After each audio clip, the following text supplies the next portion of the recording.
Alright, what's happening guys? Bro80s here. It's no secret that the Guardian is my favourite character to play in Nightreign. Despite all the hate and misunderstanding this character gets, myself and a lot of others still enjoy playing him. I was playing Guardian before it was cool to hate on him. Some time has passed since I released my beloved Guardian guide, and knowing what I do now about the character and the game, there's still more things that I've missed. Well, this video is about that. I've clocked up 500 hours with the Birdman, which is a lot of time to spend with any character in any video game. And I know time doesn't always equate to skill level, and I wouldn't call myself the best Guardian player, but I like to think I can play him fairly well, and I do know some things that I think are worth passing on to the community. Here are my best tips for Guardian players and mains who are either struggling with him, who misunderstand some things, and for people who want to take their bird gaming to the next level. I'm going to leave some timestamps in the description, so if you're after a specific tip or tech, then mate, just skip to it. If there's anything that I don't cover in this video, it's probably because I have already covered it in either my YouTube shorts or my other videos. There's also a chance that I will cover it in future, like tips for Deep of Night. I think that sort of thing warrants its own video. Before we get into it, I have another Guardian guide which I highly recommend you watch before you proceed with this video. I'll be going over some concepts and relics that have already been discussed in said video. I'm also trying to reach 2,000 subscribers by the end of the year, so if you're into no-nonsense Nightreign content and watching an Australian man swear at video games, hit the subscribe button, dude. Lastly, if you want to hang with a cool bunch of people and see more behind the scenes stuff, come bird up and join the Discord. Anyway guys, let's begin. The first thing I'm going to cover today is learning enemy movesets and attack patterns.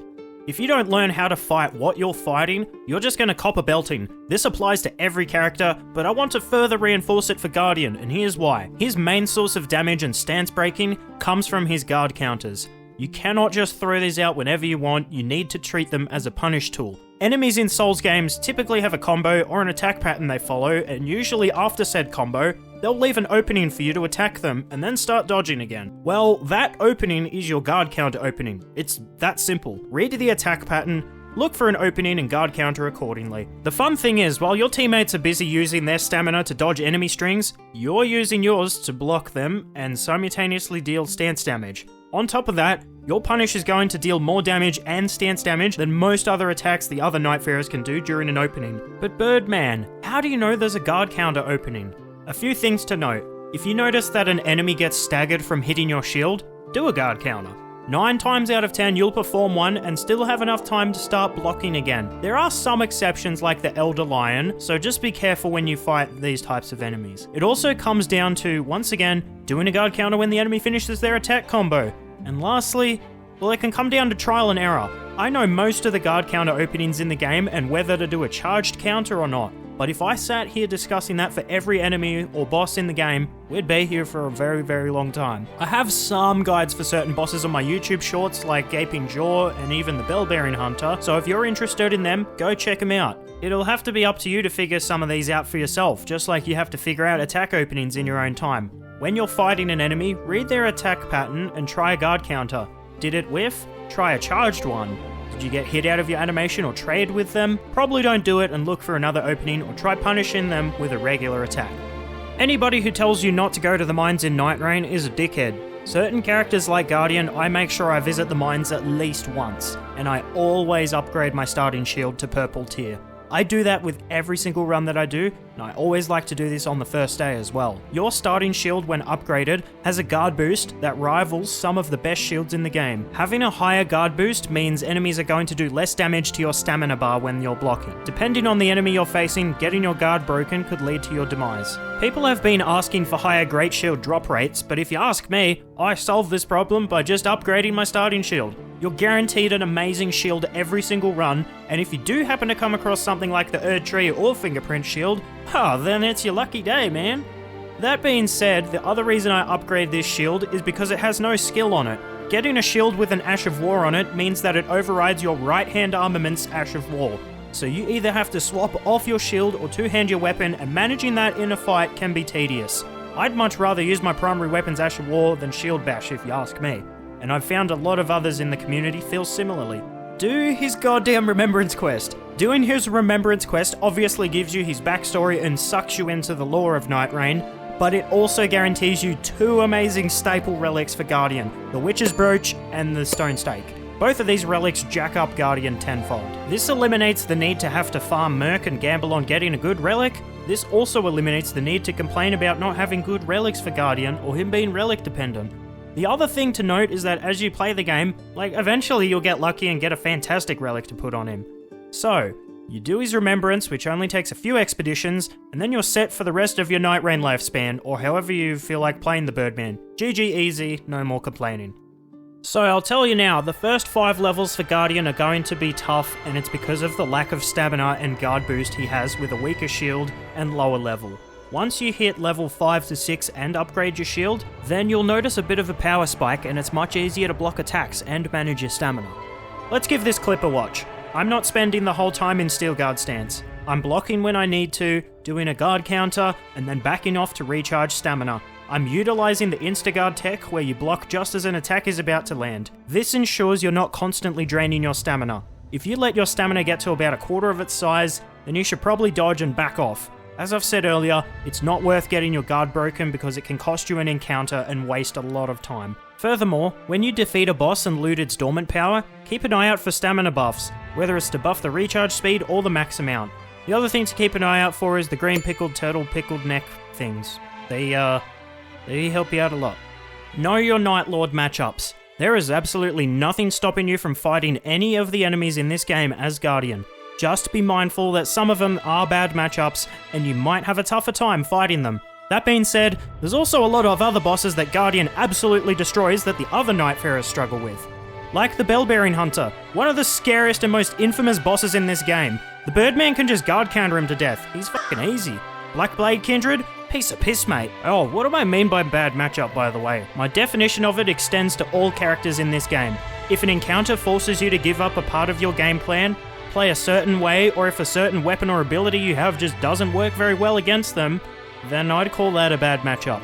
The main matchup problem people will always find with Guardian is that you're unable to utilize your steel guard stance and guard counters effectively. I'll go ahead and pop on screen here a matchup chart for Guardian against all of the Nightlords. I'm using fighting game terminology, but bear with me.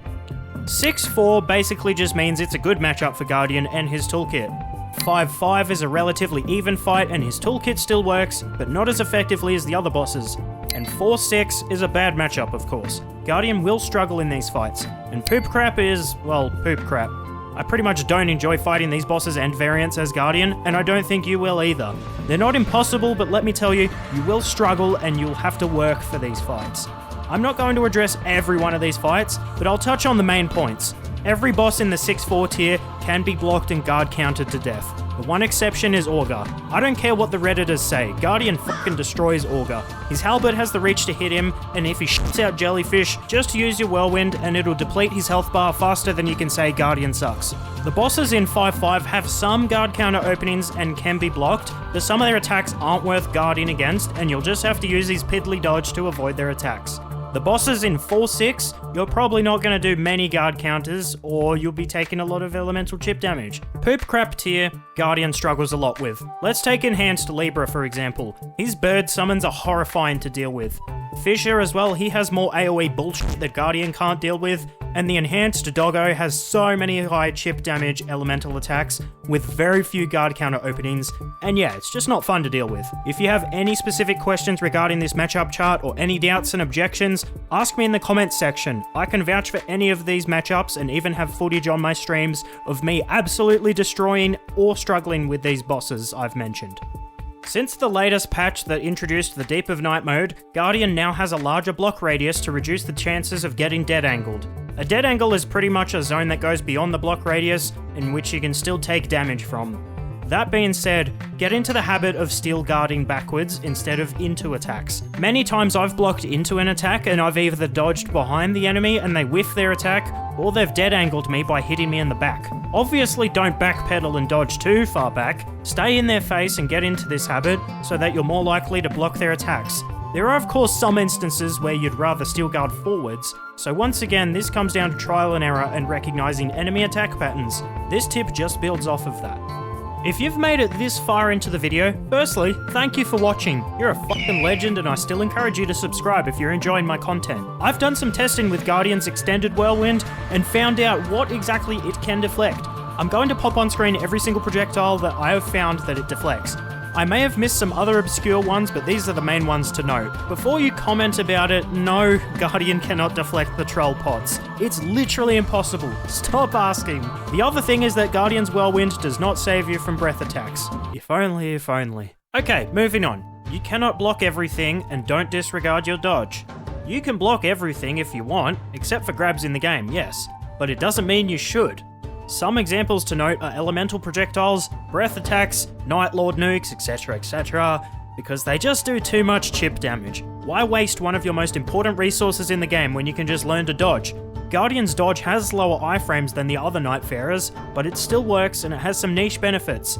For example, the recovery frames are much faster than other Nightfarers, so you're able to consistently and easily dodge things like Astel's Wave of Darkness. For reference, Guardian's dodge is 10 frames, which is lower than average. If you're that sick of his dodge, you can get lucky enough on your expeditions to find longer invincibility on dodge windows. Grab it and you'll actually get enough iframes for him to have a normal dodge. But yeah, anyway guys, over time, you'll learn what things aren't worth blocking. It's just the way that it is. The way they intended blocking to work in this game and in any Souls game, you're not going to block 100% elemental damage. So once again, learn to use his dodge. It's honestly not that bad and you'll get used to it after a while.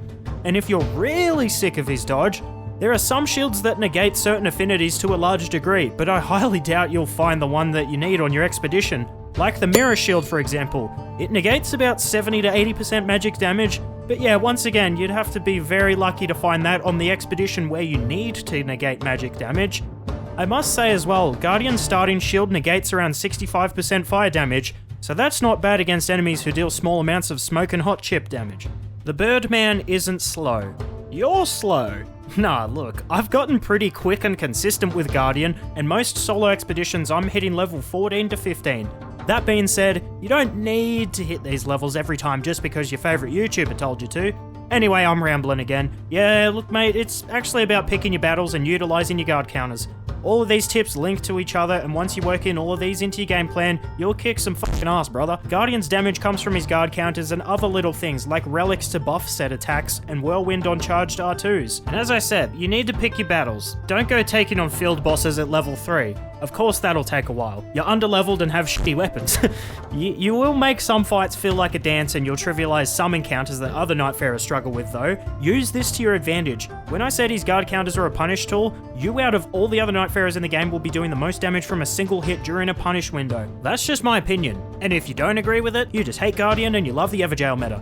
Nah, relax guy, just take a rest. I'm just slicing your salami. Alright, real talk, I'm going off topic here. Get comfortable with the character and she'll be all cheese and crackers. You'll learn that he isn't slow. Somebody once told me nothing is difficult, just unfamiliar. Sometimes that saying is a bit of bullshit, but I think it applies here. As for solo routing, do the goddamn starting camp. After that, pick an easy nearby POI to do. One where you can throw down your EX Whirlwind and spam R2s. After that, go upgrade your shield to +1 and then hit up the mines. Get your shield to +2, take on another camp or 2. Damn, so many 2s. Anyway, once you hit level 5 to 6, you can give the main castle a go. If there's a fucked boss downstairs like the Zamor Hero or BBH, go elsewhere.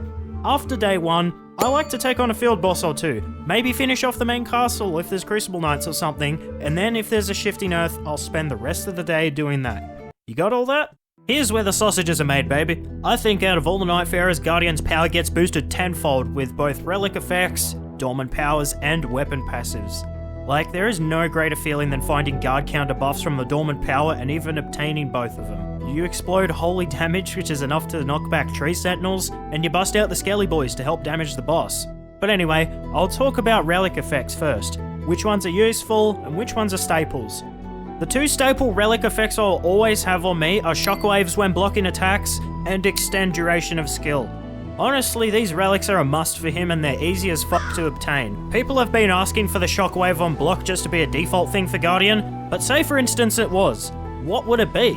He already has a passive ability, he can't just have 2 for the sake of it. I see why it's a relic effect, and even then, you can literally just slap on the Witch's Brooch and you'll be flexing nuts. The others to keep an eye out for are heal allies with ult and Whirlwind on charged R2s with halberds. Being able to heal your allies with your ult, you'll become the single strongest support character in the game, giving your teammates temporary cracked poise, invulnerability, and you basically heal back all their hit points. Sheesh, man. Once again, I don't care what other YouTubers and Fextra Life say, the Whirlwind on charged R2's Relic is awesome. You gain extra posture damage, it sucks in and stuns humanoid figures, and it's actually been the difference between stance breaking an enemy and not stance breaking them. Hell, it even deflects projectiles like the normal Whirlwind if you want to do that. Next is the guard counter is given a boost based on HP Relic effect. Whoa, that's a mouthful. Anyway, you'll find this one on the relic you get for defeating Fulgur, and I'm just gonna cut to the chase. At level 2, this relic provides a 33% guard counter boost at full health. If you're at half health, it gives an 18% damage boost. Once you hit level 10, it gives you a 47.5% damage boost to guard counters at full health. This relic perk is always worth it as no other relic bonus can give you this much damage increase. Take that, Everjail meta. You asking where Guardian's damage is? Here it is, mate. Locked behind a relic effect? Just kill Fulgur. It's not like you have to do a level 1 no-hit run of Elden Ring. Just kill the horse motherfucker and you're good to go. Oh, by the way, this relic stacks with the improved guard counters effect, so have fun with that one. Stacking guard counter buffs, especially if you're lucky enough to get multiple ones, is well worth it. Lastly, for relic effects, I'm talking partial HP upon post-damage attacks and stamina recovery on hit. For partial HP recovery, this helps make up for any chip damage you've taken recently while blocking. You can heal back when you perform your guard counter, or you can just shield poke till you run out of stamina. And as for stamina recovery on hit, you'll gain back stamina lost to blocking attacks, so you'll have an easier time managing stamina. Another neat tech is that you will also gain stamina with your extended Whirlwind. Just throw down that bad boy for an infinite stamina glitch. Any percent, gone sexual, gone viral. Alright, Dormant Powers. Let's get stuck into it. Guard counters activate X are godlike. Improved affinity damage negation is godlike. Improved vigor and stamina buffs are fucking hectic and literally any walking abilities. I won't go too much into these ones, but just be on the lookout for those as they're the best ones myself and a lot of other birds have come across. It is worth noting, however, that the Holy Burst upon doing a guard counter will stun the Crucible Knights and big giddy up nay horse bosses like Loretta and the Tree Sentinels. Hey guys, Future Bro80s here. As of patch 1.23, the Holy Burst isn't that useful anymore. It does not stun horsies, it does not stun Crucible Knights, and it doesn't even knock down Banished Knights. The burst itself does like 150 to 200 damage, but honestly I valued its knockback potential way more than its damage. Still pick it up if you want, but just know that it isn't as good as what it used to be. As for weapon passives, obviously improved guard counters, that's a no-brainer. Improved damage negation from blocking allows you to take less damage after you block attacks, yet again another no-brainer. And lastly, improved guardian ability. Here's something that not many people know about improved guardian ability. It literally just increases your guard boost. See that? That's a very nice jumping guard boost. If you can get up to around 90 to 100 guard boost, you're going to have a fucking field day blocking enemy attacks and it'll make stamina management much easier. Side note, if you ever come across Guardian Up's poise, don't even grab it, chuck it in the bin, mate. Guardian has 130 poise, which is more than enough to tank basic attacks in this game. I think you can do without getting any more poise. One last thing for Dormant Powers and passives, if you come across boosts to thrusting counterattacks, grab it son, it's just free extra damage for your piercing and thrusting weapons while the enemy is attacking you. This one is good for the folks who like to shield poke. I'm going to drop a truth bomb here that you might not like, but it's the harsh truth. You can't always pull aggro with Guardian, and you're going to have to accept that. Even if you have Guardian increases aggro as a relic on, there's not much of a noticeable difference, and characters like Ionai, Recluse, and Revenant who have much higher aggro meters will naturally be more likely to have enemies sick in them. Are there any ways around this? I mean, sorta. You can try and get in front of your teammates and hopefully pull aggro. You can also throw down your EX Whirlwind so that it chips away at the boss, which will annoy it and make it come after you. But all in all, you will not always have aggro. Let's be real here, if you always had aggro, you'd be the most busted motherfucker on the planet, and every boss would be free. Your teammates can just attack them with absolutely no regard for dodging attacks or anything. Furthermore, you'd have a harder time maintaining your stamina bar if the boss is constantly targeting you. So if the boss isn't aggroed on you, just attack him with your halberd. It still does decent damage. Some charged R2s, especially with that Whirlwind relic I was telling you about, go pretty hard as well. Well, if you've reached the end of this video, congratulations! You're a fucking legend and I appreciate the hell out of you.